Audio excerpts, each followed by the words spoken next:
Hello everyone, welcome to my channel Gyansthali. So guys, आज की इस लेक्चर में हम डिस्कस करेंगे फिर से 10 क्वेश्चन की जो सीरीज चल रही है ज्ञानस्थली पे। उससे 10 क्वेश्चन हैं जो बहुत ही ज़्यादा इंपॉर्टेंट हैं। ये बहुत ही एक्सपेक्टेड क्वेश्चन है जो आपके आने वाले एग्जाम में आ सकते हैं। साथ ही इसमें कई सारे ऐसे क्वेश्चन हैं जो बार बार प्रीवियस ईयर में रिपीट हुए हैं। सो आइए स्टार्ट करते हैं आज का टेस्ट। सो गाइज, पहला क्वेश्चन है कि which of the following is not the aim of lecture method. कि जो क्लास में हम लेक्चर मेथड का यूज़ करके टीचिंग करते हैं तो उसमें इनमें से क्या ऐसा है जो उसका एम नहीं है। ठीक है। सो कभी भी अगर नॉट का क्वेश्चन आता है तो आप लोगों को चीज़ हमेशा ध्यान रखनी चाहिए कि जब भी नॉट का क्वेश्चन आए तो आप हमेशा माइंड में रखिए इस नॉट को, तो आपका कभी गलत नहीं होगा। क्योंकि अक्सर आपके बहुत सारे क्वेश्चन इसलिए गलत हो जाते हैं कि आप नॉट को नहीं देख पाते हैं। ठीक है। सो नॉट क्या नहीं एम है लेक्चर मेथड का।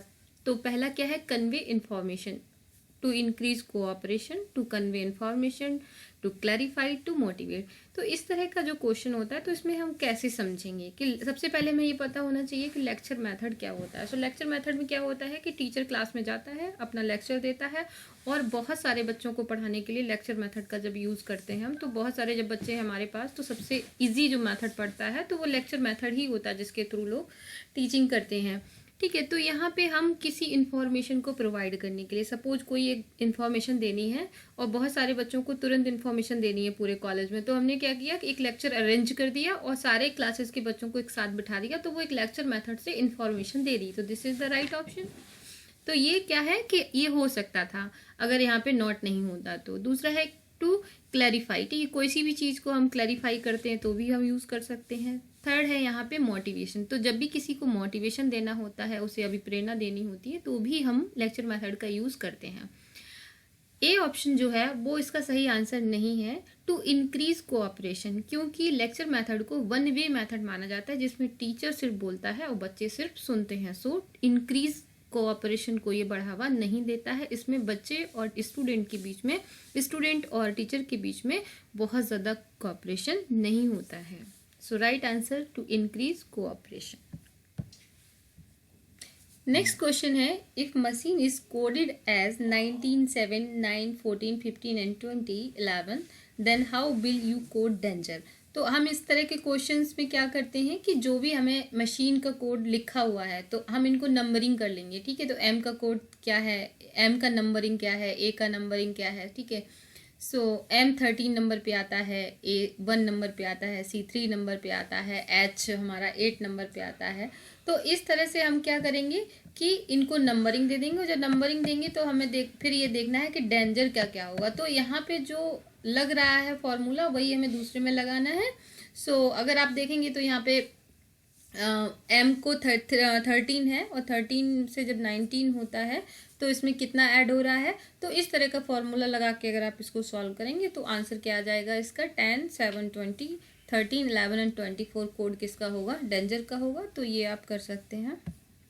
नेक्स्ट क्वेश्चन है, put the following units of storage in the correct order. ठीक है। तो ये जो क्वेश्चन है ये बहुत बार आपके यूजीसी नेट के एग्जाम में आया है कि जो केबी है, बाइट है, एमबी है, टेराबाइट है, गीगाबाइट है, बाइट है, इन सब का जो एक बिट होती है, इन सब का एक सही सीक्वेंस क्या है। ये क्वेश्चन आपके यूजीसी नेट एग्जाम में कई बार पूछा गया है। सो गाइज, ये प्रीवियस ईयर का क्वेश्चन है। इसका जो सही आंसर है वो है FBACED। तो इसको आप एज इट इज याद कर लीजिएगा, ये आपसे पूछा जा सकता है। सो गाइज, क्वेश्चन नंबर 4 है, विच of the following is not the part of CPU। तो CPU का इसमें से कौन सा पार्ट नहीं है। तो CPU को बोलते हैं सेंट्रल प्रोसेसिंग यूनिट। तो ये कंप्यूटर में जो CPU होता है तो उसका क्या नहीं है। तो उसमें स्टोरेज यूनिट होता है, अर्थमेटिकल लॉजिक यूनिट आता है, या प्रोग्राम यूनिट, या कंट्रोल यूनिट। तो इसमें से जो प्रोग्राम यूनिट होता है ये CPU का पार्ट नहीं होता है। नेक्स्ट क्वेश्चन है हमारा 5th, axiology is the study of. तो एक्जियोलॉजी में हम किसका स्टडी करते हैं। तो एक्जियोलॉजी जो ये है आपका फिलॉसफी से क्वेश्चन है। तो फिलॉसफी में 3 ब्रांच हैं आपकी, एपिस्टोमोलॉजी, एक्जियोलॉजी एंड आपका मेटाफिजिक्स। तो एक्जियोलॉजी का जो रिलेशन है वो किसके साथ है, वैल्यूज के साथ है। तो यहाँ पे हम किसकी अध्ययन करते हैं, वैल्यू की अध्ययन करते हैं, जो भी वैल्यूज होती हैं। नेक्स्ट क्वेश्चन है, the cultural activities in the school are affected by, तो जो कल्चरल एक्टिविटीज़ हो रही हैं स्कूल्स में वो किसके द्वारा अफेक्टेड होती हैं, तो वो social value exiting in the society, जो भी सोशल वैल्यू सामाजिक मान्यताएं समाज में होती हैं उनसे ये क्या प्रभावित होती हैं। नेक्स्ट क्वेश्चन है 7, एक्स पोस्ट फैक्टो रिसर्च का मीन क्या है। सो ये जो एक्स पोस्ट फैक्टो रिसर्च है इस पे कई बार क्वेश्चन आया है। एथनोग्राफी और एक्स पोस्ट फैक्टो रिसर्च से अक्सर क्वेश्चन पूछ लिया जाता है, तो इनके कंसेप्ट आप अच्छे से क्लियर कर लीजिएगा। सो इसका आंसर है कि the research is carried out after the incident, जैसे कोई घटना अगर घट जाती है तो उस घटना के घटने के बाद हम उसका क्या करते हैं, अध्ययन करते हैं, तो उस तरह को हम क्या बोलते हैं, x post facto research. Question number 8, analysis of variance is statistical method of comparing the, तो यहाँ पे डॉट डॉट है, इसमें से हमारा आंसर आएगा ऑफ सेवरल पॉपुलेशन। ठीक है, तो जब हम एनालिसिस ऑफ वेरिएंस करते हैं तो उसमें किस स्टैटिकल मेथड का यूज़ करते हैं, तो वहाँ पे हम किसका यूज़ करते हैं, मीन का यूज़ करते हैं। Question number 9, operation blackboard why launched on recommendation of which committee policy. So unit 2 से ये क्वेश्चन है कि जो ब्लैक बोर्ड आपका ऑपरेशन ब्लैक बोर्ड था वो किस कमेटी के द्वारा लॉन्च हुआ था, किसने रिकमेंडेशन दी थी। सो इसका आंसर होगा नेशनल पॉलिसी ऑन एजुकेशन 1986।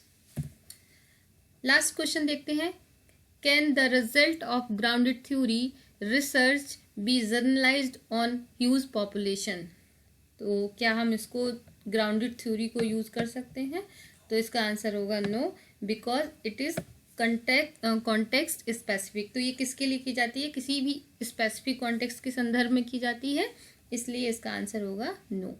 सो ये थे गाइज आज के 10 क्वेश्चन, जिसमें हमने अलग अलग यूनिट से, पेपर 1 से, पेपर 2 से, प्रीवियस ईयर से, कुछ एक्सपेक्टेड कई तरह के मिक्स क्वेश्चंस किए हैं। सो इन क्वेश्चंस को करने के बाद आप दोबारा इनको करिएगा, लर्न करिएगा और ये ज़रूर बताइएगा कि आपको ये लेक्चर कैसा लगा, और साथ साथ wish you all the best. और अगर आपने अभी तक लाइक नहीं किया है और सब्सक्राइब नहीं किया है तो प्लीज़ लाइक करें एंड सब्सक्राइब करें। Wish you all the best. Thank you so much.